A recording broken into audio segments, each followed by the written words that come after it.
Personnellement, je n'étais pas convaincu que le président de la Confédération africaine de football ait tenu de tels propos discourtois à l'endroit du Cameroun, qui est quand même une grande nation de football au plan africain, voire mondial, et qui a contribué à rehausser l'image du football africain sur le plan mondial.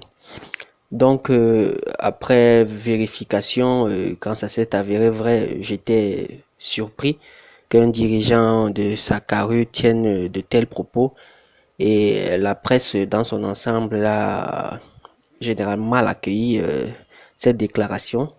Il faut dire que même la presse d'ordinaire privée qui tire à boulet rouge, cette fois-ci a plutôt orienté ses canons sur Ahmad Ahmad de la CAF.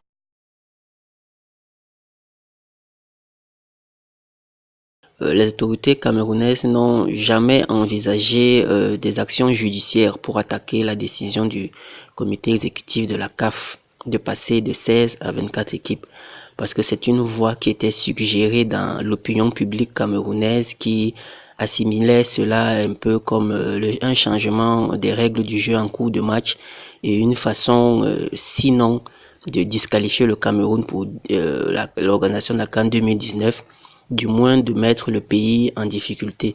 Donc pour les autorités camerounaises, cela n'a pas posé de problème. C'est d'autant plus que, répondant au cahier de charges qui avait été attribué au pays initialement pour la CAN 2019, le Cameroun avait pris l'engagement par l'entremise du ministre des Sports et de l'Éducation physique de mettre à disposition de la CAF non pas 4 stades comme exigé par le cahier de charges, mais plutôt 6, ainsi que 25 terrains d'entraînement. Donc le changement n'a pas posé de problème.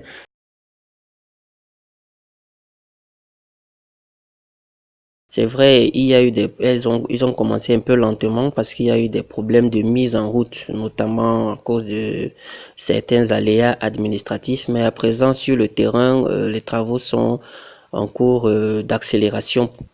Donc, il y a des stades qui sont à construire, neufs. Il y a d'autres qui sont à réhabiliter.